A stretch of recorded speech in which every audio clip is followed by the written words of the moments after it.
Hello and welcome to the Political times.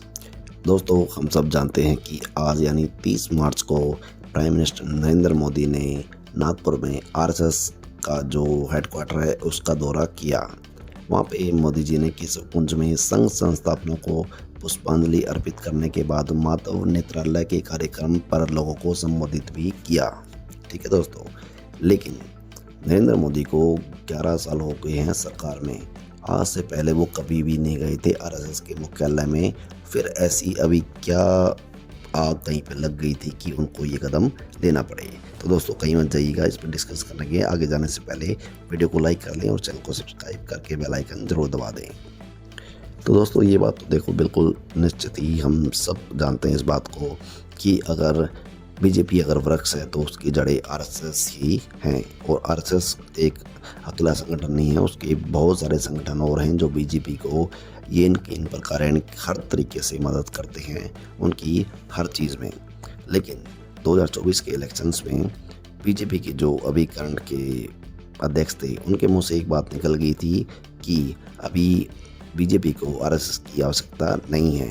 तब शायद लोगों को लगा, और ये कुछ हद तक सच भी है, कि जो आरएसएस ने अपने हाथ खींच लिए थे बीजेपी की सपोर्ट से जो करती थी आरएसएस, उन्होंने वो सपोर्ट नहीं दिया।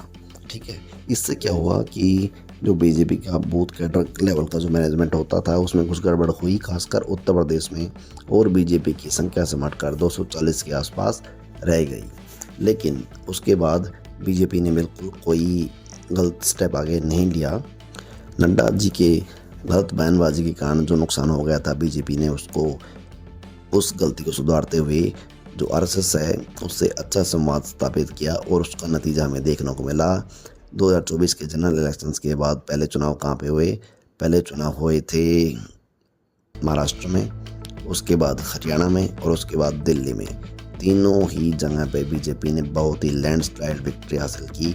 और ये सब जानते हैं कि आरएसएस ने अब इन तीनों इलेक्शन में खुल के सरेआम बीजेपी के सपोर्ट की बात स्वीकारी है, और आरएसएस बहुत ज़्यादा एक्टिव होकर अब काम कर रहा है बीजेपी के लिए, चाहे वो अंडरग्राउंड होकर भी उनको करना पड़ रहा हो। और जब इतने अच्छे रिजल्ट आ गए हैं और लगता है कि आरएसएस बिल्कुल एक सेम फ्रीक्वेंसी पे काम कर रहा है बीजेपी के साथ, तो अब प्राइम मिनिस्टर नरेंद्र मोदी ने शायद डिसाइड किया कि अब बिल्कुल सही मौका है।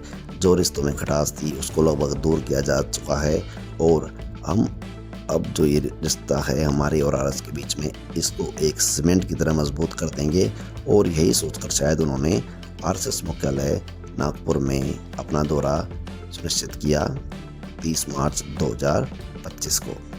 दोस्तों, वैसे इसमें कोई डाउट नहीं, आरएसएस एक बहुत ही बड़ा संगठन है और देश के हर कोने में उनकी रीच है। और जो उन्होंने मानववादी जो काम किए हैं उसके तो कहने ही क्या। जहाँ भी कोई भी दुर्दशा या आम आपदा या विपत्ति आती है तो आरएसएस के लोग वहाँ पे पहुँच जाते हैं। और जाहिर सी बात है, आज उनके 100 साल भी पूरे हो चुके हैं, और 100 साल पूरे होने के उपलक्ष्य में आज प्राइम मिनिस्टर भी वहाँ गए।